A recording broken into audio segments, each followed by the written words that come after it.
আসসালামু আলাইকুম, কেমন আছেন? তো কালকে অফিসের কাজে অনেক দূরে গেছিলাম, আইসি রাত্রের 11টায়। তো আজকেও রেডি হয়ে যাচ্ছি।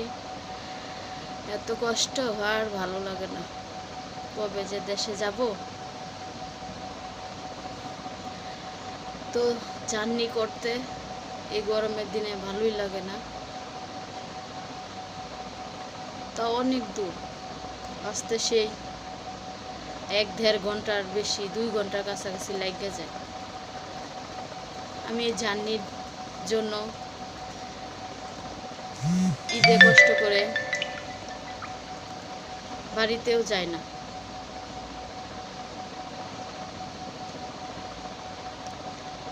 শুধু এই বাসের যাতায়াতে আমার বাড়ি যাইতে ভালো লাগে না। আর সেই অফিসের কাজে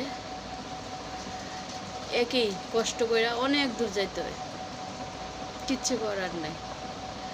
জীবনের সাথে যুদ্ধ করতে হলে কষ্ট করা লাগবেই। তো আশা করি সবাই দোয়া করবেন যেন কষ্ট হোক, তাও হালাল খেতে পারি। ধন্যবাদ।